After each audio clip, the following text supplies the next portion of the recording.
यानी कि note 10 pro, note 10 pro max. ये जो फ़ोन है CPU की दिक्कत में भी सेम रीडिंग दिखाते हैं और ओके होते हैं तो भी सेम रीडिंग दिखाते हैं। यानी कि कहने का मतलब है ये DC से ऑन नहीं होते। अगर ये फ़ोन ऑन ना हो तो डायरेक्ट इसका क्या करो। हेलो एवरीवन, तो आज आपके लिए लेके आ चुका है फिर से एक वीडियो। जैसा कि आप देख सकते हो मेरे पास एक रेडमी का नोट 10 प्रो मॉडल आया जो कि डेड कंडीशन में आया, ठीक है।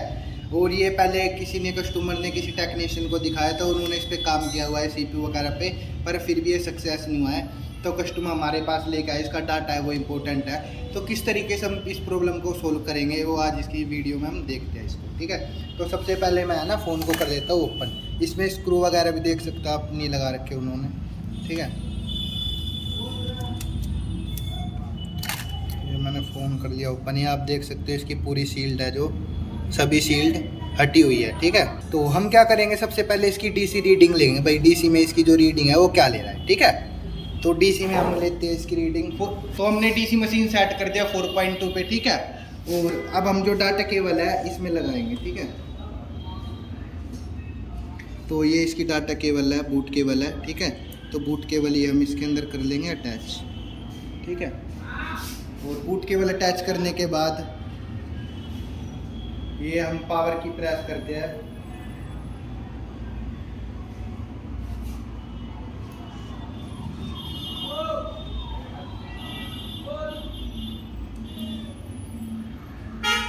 ये देख सकते हो जैसे हम पावर की प्रेस कर रहे हैं 172, उसके बाद 265, उसके बाद 00, 172, 174, 265, 00।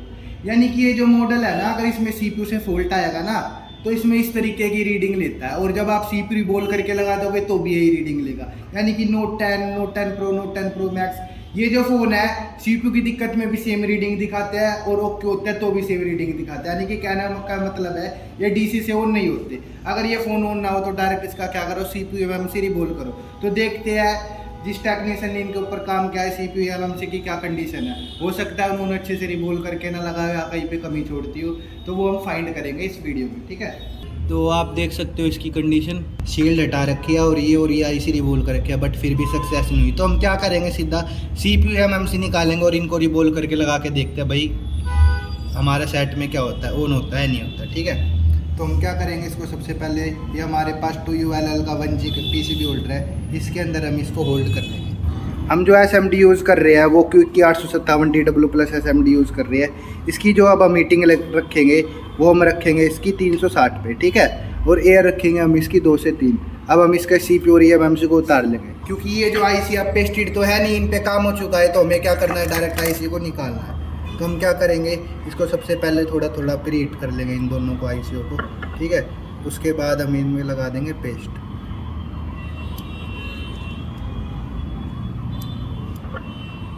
अब हम उतार लेंगे CPU। आप जब भी कोई IC निकालो तो निकालने से पहले जो बिना पेस्टेड IC हो उसको आप एक बारी मूवमेंट दे लो। तो मूवमेंट से क्या है, हमें कंफर्म हो जाएगा IC मेल्ट होगी। उसके बाद आप इसको क्या करो, ट्वीज़र से उठा लो, ठीक है।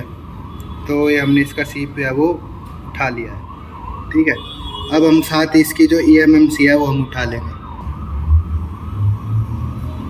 देख सकते हो आप eMMC मूवमेंट ले रही है। अब हम इसको भी क्या करेंगे, उठा लेंगे।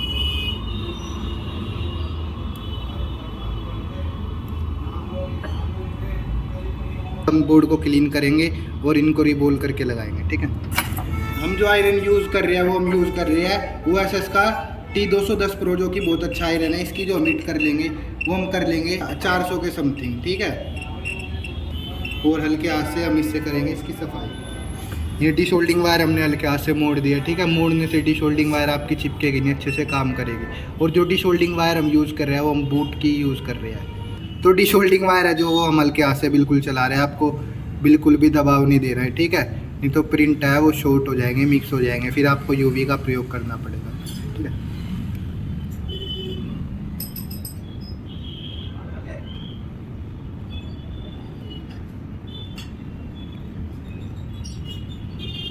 डिशोल्डिंग वायर ये थोड़ी सी यूज़ हो चुकी है, तो इसको हम कर देंगे कट।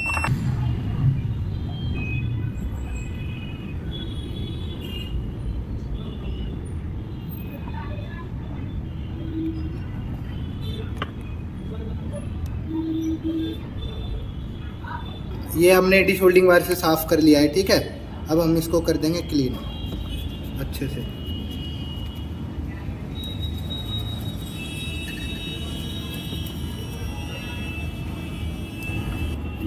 आपको बिल्कुल जो साफ़ सफाई का है वो आपको बिल्कुल ध्यान रखना है, ठीक है। गंदगी वगैरह नहीं होनी चाहिए आपके काम में, यानी कि साफ़ सफाई से अगर आप काम करोगे, CPU लगाओगे, तो आपका सक्सेस रेशियो है वो हाई हो रहेगा, ठीक है। तो जैसा कि आप देख सकते हो मदरबोर्ड के पैड है CPU MMC के अच्छे से क्लीन हो चुके हैं। अब बारी है CPU और MMC को साफ़ करके रिबोल करने की, ठीक है। CPU हमने कर लिया है होल्ड, इस पर लगाएंगे हम थोड़ा सा फ्लक्स पेस्ट। और जो फ्लक्स हम यूज़ कर रहे हैं वो हम कर रहे हैं मैकेनिक का UV 559। ये भी अच्छा फ्लक्स पेस्ट है, यानी कि सस्ते में आपको सही क्वालिटी देते हैं। अगर आपको अच्छा फ्लक्स पेस्ट यूज़ करना है तो आप कर सकते हो मैकेनिक का HD 360, जो कि 160-70 रुपये का है और बहुत ही अच्छा फ्लक्स पेस्ट है, ठीक है। हम कर लेंगे CPU को क्लीन।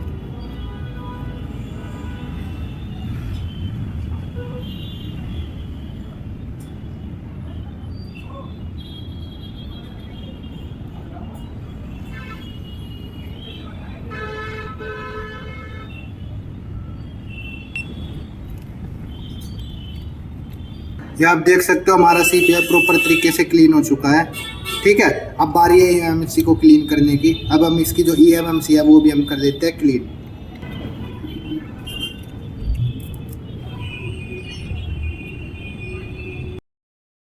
EMMC IC है वो भी हो चुकी है क्लीन। इसका CPU और ये जो इसकी EMMC है प्रॉपर तरीके से हो चुकी है क्लीन। ये इसका इनको करेंगे रिबोल, ठीक है। तो सबसे पहले हम करेंगे CPU को रिबोल, ठीक है। जो CPU लगाया वो लगाया हमारा SM7150।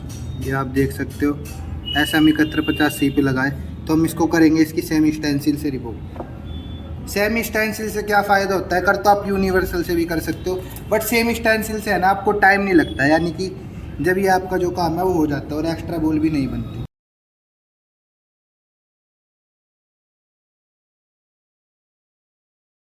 तो ये आप देख सकते हो स्टेंसिल का नंबर है SM7150, इसमें रिबोल होगा। तो हम चलो इसको करते हैं रिबोल। ये CPU के अंदर जो PPD पेस्ट है वो हमने फिल कर दिया है, ठीक है। अब हम करते हैं CPU को रिबोल। ये हमने PPD इस पे सुखा लिया, हम थोड़ी सी PPD ले लेंगे उंगली पे, ठीक है। हमने PPD ले लिया और अब हम इसको कर देंगे इस CPU के अंदर अच्छे से फिल, ठीक है, हल्के हाथ से। ये हमने PPD कर दिया फिल। अब बारी है CPU को रिबोल करने की। ट्वीज़र को हल्के हैंड से होल्ड करेंगे, ठीक है। टेम्परेचर हम उतना ही रहने देंगे अपनी SMD का 360। और अब हम इसको करते हैं रिबोल।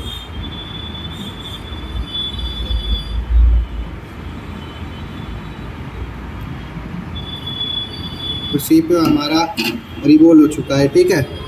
तो ये आप देख सकते हो हमने PPD भरी और हीट मारी और ये CPU रिबोल हो गया है। अब ये CPU पूरा तरीके से कंप्लीट नहीं हुआ है। यही जो टेक्नीशियन है वो गलती करते हैं कि CPU पे हल्की हल्की PPD लगाई, रिबोल कर दी और निकाल दिया। बट CPU सक्सेस क्यों नहीं होता, क्योंकि CPU की बॉल सभी है ना वो बराबर होनी चाहिए। क्या होनी चाहिए, बराबर है। ऐसा नहीं आपने हल्का से PPD फिल कर दी और आप रिबोलिंग करके लगा दोगे तो चलने के चांस काफ़ी कम होते हैं। अगर आपको एक्सपीरियंस हो तो आप इस तरीके से कर सकते हो, हल्की सी PPD भरी, रिबोल करा और लगा दिया, ठीक है। तो अगर आपको प्रॉपर तरीके से काम करना है ना, आप फ्रेशर हो, तो CPU का ना अच्छे से रिबोल करो, यानी कि इसकी अच्छे से 2-3 बारी कटिंग करो। अब हम इसमें क्या करेंगे, अगेन दोबारा से PPD है वो फिल कर देंगे। इसकी जो बॉल है वो हमें बराबर करनी है CPU की, ठीक है। हमने दोबारा से इसमें PPD है वो फिल कर दी, ठीक है। तो PPD फिल करने के बाद हम इसको कर लेंगे क्लीन। अब हम फिर दोबारा से इसको करेंगे, हीट मार देंगे, फिर दोबारा से करेंगे रिबोल। ऐसे हमें 2-3 बारी करना है। इससे क्या होगा, CPU की जो बॉल होंगी सारी की सारी मोटी हो जाएंगी और उसके बाद हम CPU की कर देंगे इसकी कटिंग और उसके बाद जो CPU है वो हो जाएगा हमारा कंप्लीट, ठीक है। ये दूसरी बारी हमने इसके अंदर भर दी PPD और फिर मार दी हमने हीट। अब इसको थोड़ा ठंडा होने देते हैं। ठंडा होने के बाद एक बारी हम इसके अंदर और PPD भरेंगे। PPD भरने के बाद फिर रिबोल करेंगे और फिर हम करेंगे ब्लेड से कटिंग। तब हम ब्लेड से कटिंग करेंगे ना, आप जब कटिंग करोगे, आपको वीडियो में तो नहीं दिख रहा साफ, जब आप कटिंग करोगे ना तो आपको दिखेगा सारी बॉल है ना बराबर कट रही है। उसके बाद जब आप CPU रिबोल करके लगाओगे ना, फिर आपका CPU 100% काम करेगा। कटिंग बहुत ज़्यादा ज़रूरी है। क्योंकि ये कई बार हम जब रिबोल करते हैं नॉर्मल आँख से दिखता है हमारे को कहीं CPU है वो अच्छे से रिबोल हो गया है, बोल सारी बराबर है, बट बोल्स जो होती है वो फिर भी छोटी बड़ी रहती है, उसके कारण क्या होता है CPU है वो सक्सेस नहीं हो पाता है हमारा। तो हम इसके अंदर भर देंगे तीसरी बारी PPD, ये हमने फिर भर दी इसके अंदर PPD, ठीक है। ये हम इसको कर देंगे फिर से ही क्लीन, हमने कर दिया क्लीन। अब हम अगेन क्या करेंगे, फिर से इसके अंदर मारेंगे हिट।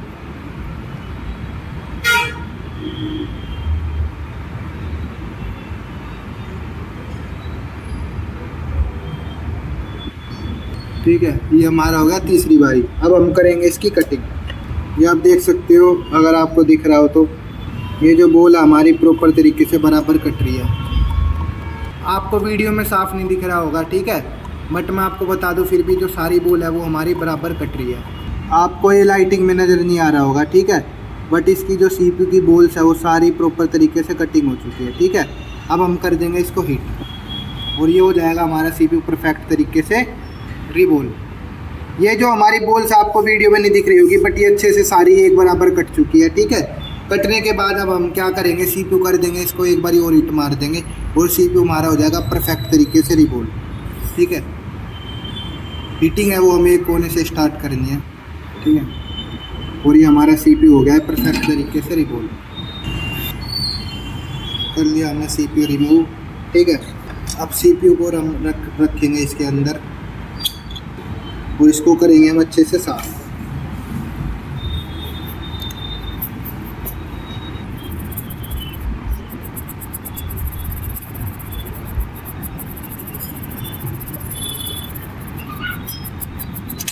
जैसा कि आप देख सकते हैं हमारा जो CPU परफेक्ट तरीके से रिबोल हो चुका है और इसकी हमने सफाई भी कर लिया।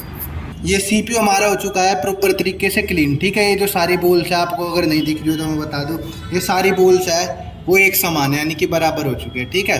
अब बारी है इसकी eMMC IC है उसको रिबोल करने की। ये इसकी eMMC की स्टेंसिल है, ठीक है, इसमें हम करेंगे इसको रिबोल। तो हम इसको कर लेंगे मैच। ये eMMC की स्टेंसिल है, हम इसको कर लेंगे थोड़ा सा साफ, ठीक है। ये साफ़ हो चुकी है, ये eMMC हो चुकी है मैच, ठीक है। अब हम इसके अंदर करेंगे PPD पेस्ट है वो हम इसके अंदर फिल करेंगे, ठीक है।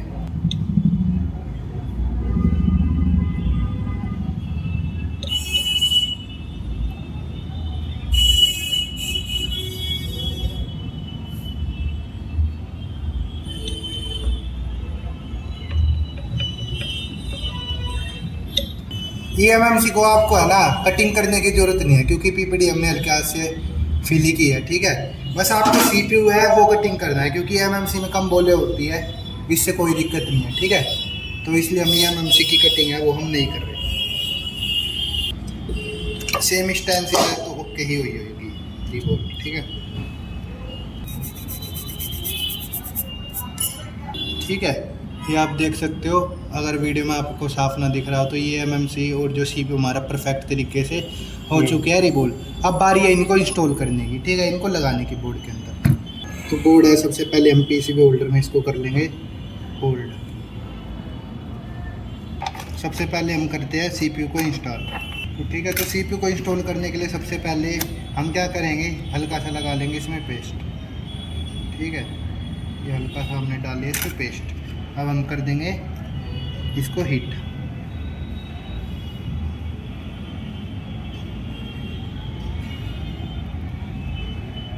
आप देख सकते हो सभी बोल्स है वो हमारी परफेक्ट तरीके से शाइनिंग मार रही है। अब बारी है इसको इंस्टॉल करने की, ठीक है। हमने पेस्ट लगा के सारी बोल शाइनिंग हो चुकी है, ठीक है। कई लोग क्या करते हैं, इसके अंदर पेस्ट लगाते हैं मदरबोर्ड के इस IC के पैड के ऊपर और IC बैठा देते हैं। उससे क्या होता है, कई बार IC है ना वो सरक जाते हैं। अगर आप IC के ऊपर पेस्ट लगा के हिट करके फिर IC को लगाओगे तो आपकी IC है वो मूवमेंट नहीं लेगी, ठीक है। तो इसकी डायरेक्शन है वो क्वालकॉम इस तरीके से लिखा हुआ था, तो हम इसको इस तरीके से ही लगा देंगे। क्वालकॉम है वो हमारा ऐसे लिखा हुआ था, ठीक है। तो इसको इसी तरीके से हम कर लेंगे सेट। जब आप CPU को बिठाओगे तो बिठाते वक्त अगर आपको दिख रहे हो, जूम करके दिखाइए, अगर आपको दिख रहे हो ये कन्ने आपको दिख रहा है गोल्डन कलर के। जब आप CPU को बिठाओगे तो सीपीयू को बिठाते वक्त आपको क्या ये आपके गोल्डन गोल्डन पॉइंट दिखेंगे, ठीक है। इनके बीच में हमारा सीपीयू वो बैठना चाहिए। तो सीपीयू हमारा प्रॉपर तरीके से हमने अलाइनमेंट कर दिया, इसको अच्छे से हमने बिठा दिया है। इसको जो सीपीयू है वो हमने प्रॉपर तरीके से अलाइनमेंट कर दिया है, ठीक है। ये तो इसके चारों तरफ ये जो बाउंड्री है इसके बीच में हमने बिठा दिया है सीपीयू को। अब बारी है सीपीयू को इंस्टॉल करने की। तो सेम हीट हमारी रहेगी 360, ठीक है, और एयर रहेगी हमारी 1 से 2। अब हम करते हैं सीपीयू को इंस्टॉल। आपका जो एसएमडी का नोजल है वो राउंड राउंड घूमती रहनी चाहिए, ठीक है। अगर आप एक जगह स्टेबल रखोगे तो आईसी के ख़राब होने के चांसेस इसमें बन जाते हैं। राउंड राउंड घुमाते रहो जब तक पेस्ट बाहर ना निकले आईसी के अंदर से, ठीक है। जैसे ही पेस्ट बाहर निकले उसके बाद इसको दे दो मूवमेंट। देखो आप पेस्ट निकल रहा है, ये होती है इसमें, ऐसे तरीके से हम देते हैं इसमें मूवमेंट, ठीक है। अब ये सीपीयू ठंडा हो रहा है। सीपीयू ठंडा होने के बाद है ना, हम एक बार इसकी डीसी रीडिंग चेक करेंगे। डीसी पे है ना कम से कम स्टक होनी चाहिए रीडिंग, ठीक है। स्टक होएगी तो तभी हम मानेंगे हमारा सीपीयू है वो ओके हुआ है, ठीक है। अब हम इसकी एक बार डीसी रीडिंग ले लेते हैं ठंडा होने के बाद बोर्ड। अब हमने क्या करा है, सीपीयू इसका प्रॉपर तरीके से हमने कर दिया इंस्टॉल, ठीक है। अब हम एक बार इससे डीसी से क्या करेंगे, एक बार इसको चेक कर लेंगे, क्योंकि हम क्या फ़ायदा में एमएमसी लगा दे वो काम भी ना करे। तो सबसे पहले हमने सीपीयू इंस्टॉल कर दिया, तो हम इसकी रीडिंग चेक करेंगे। डीसी पे इसकी रीडिंग क्या होनी चाहिए, स्टक होनी चाहिए। क्या होनी चाहिए, स्टक। स्टक नहीं हो तो उसके अलावा क्या होनी चाहिए, 100 से ऊपर नहीं जानी चाहिए। 100 तक रीडिंग जाने के बाद उसके बाद बटन छोड़ेंगे तो 0 होना चाहिए। इट मीन्स क्या है, सीपीयू हमारा प्रॉपर तरीके से इंस्टॉल हो गया। तो देखते हैं इसमें क्या कंडीशन होती है, स्टक होता है या रीडिंग लेने के बाद 0 होता है। अब हम इसमें लगा लेते हैं बूट केबल, ठीक है।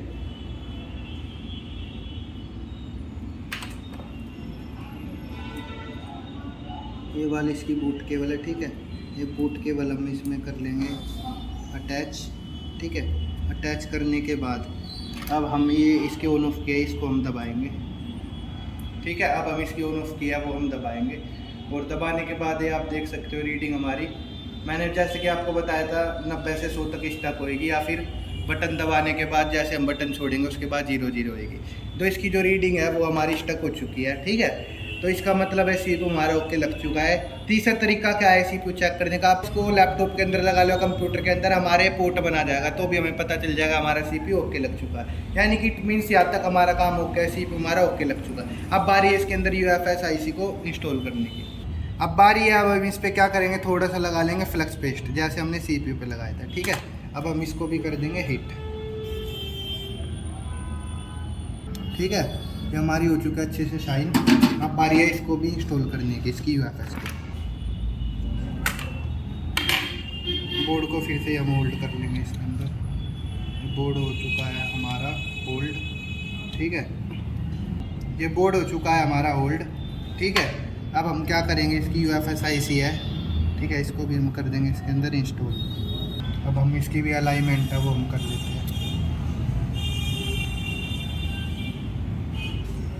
इसकी भी अलाइनमेंट हो चुकी है, बारी है इसको भी इंस्टॉल करने की। तो सेम हीट 360, एयर 1 से 2। अब हम इसको भी कर लेंगे इंस्टॉल।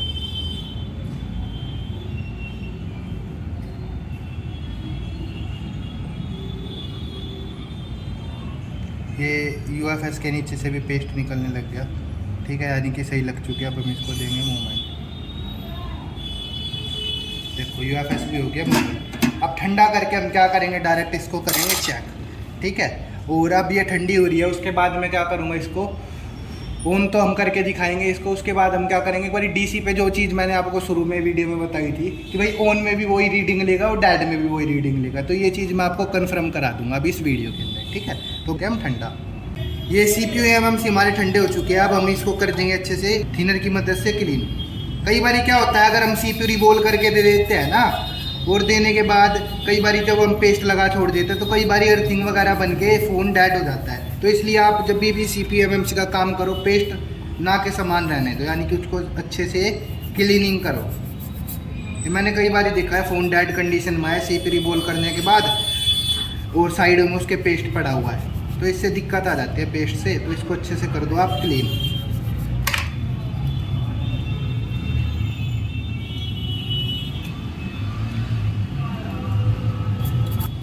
ठीक है, तो ये हमारा अच्छे से हो चुका है क्लीन। अब थोड़ा थोड़ा हीट दे देंगे हम इसको, ताकि जो थिनर है वो सूख जाए हमारा, ठीक है। क्लियर सूख चुका है। ये हमने एक बार जूम करके दिखाएंगे सर। ये देख सकते हैं हमने परफेक्ट तरीके से इसका CPU और ये जो UFS-IC है ये हमने इंस्टॉल कर दिया। बार ये एक बारी मैं इसको DC पे चेक करा के दिखाऊंगा, देखना आप अभी भी ये सेम रीडिंग लेगा। और सेम रीडिंग लेने के बाद अब फिर हम इसको फ़ोन में लगा के चेक करेंगे भाई हमें सक्सेस मिली या नहीं मिली। ठीक है, तो हमारी DC मशीन है और इसमें हम जो बूट केबल है ये रही हमारी बूट केबल। ये बूट केबल लगाने के बाद अब हम इसको करते हैं DC से चेक। तो आप देख सकते हो सेम वही रीडिंग ले रहा है 175 243 00 175 243 00। जैसे कि मैंने आपको बताया था DC पे ऑन नहीं होता, यानी कि अभी DC से कंफर्म नहीं हुआ हमारे को कि ये ऑन है या नहीं है। अब बारी हम इसको चेक करके दिखाएंगे इसको डायरेक्ट लगा के, यानी कि DC से ये फ़ोन ऑन ही नहीं होते। Note 10 Pro, Note 10 Pro Max, Note 10s, ये कई मॉडल है वो DC से ऑन ही नहीं होते। ठीक है, ना इनका फॉल्ट पता चलता। ठीक है, अब हम इसको लगाएंगे फ़ोन के अंदर और हम इसको करके देखेंगे अब ऑन। ठीक है, हमारा मदरबोर्ड बैठ चुका है, हमने बैटरी लगा ली है। ठीक है, बैटरी लगाने के बाद इसके अंदर हम डाटा केबल इंसर्ट करेंगे। ठीक है, ये हमने डाटा केबल इंसर्ट कर दी और जैसे कि आप देख सकते हैं हमारा जो MI का लोगो है वो आ चुका है। इट मीन्स हमारा जो फ़ोन है वो ऑन हो चुका है। इसको मैं प्रॉपर पूरी तरीके से आपको ऑन करके दिखाता हूँ। ठीक है, तो आज जैसा कि आपने देखा हमारा फ़ोन ऑन हो चुका है। अब ये पूरा ऑन हो रहा है तो हम वेट कर लेंगे। और जैसे कि मैंने आपको वीडियो में सिखाया किस तरीके से हमने फॉल्ट फाइंड करा। ठीक है, किस तरीके से हमने इसके CPU MMC रिबोल करे, क्या क्या आप उस वीडियो में मैंने आपको उसमें बारीकियाँ बताए, वो सब चीज़ मैंने आपको वीडियो में बता दिया। तो वीडियो को ज़रूर देखें पूरा। ठीक है, और जिन स्टूडेंट को हमारा मोबाइल रिपेयरिंग कोर्स करना है तो वो हमारा साकार मोबाइल इंस्टीट्यूट ज्वाइन कर सकते हैं। ठीक है, दिल्ली से बाहर से आने वाले सभी स्टूडेंटों के लिए हमारे पास PG की जो सेवा है वो उपलब्ध है। ठीक है, धन्यवाद दोस्तों, मिलते हैं नेक्स्ट वीडियो में।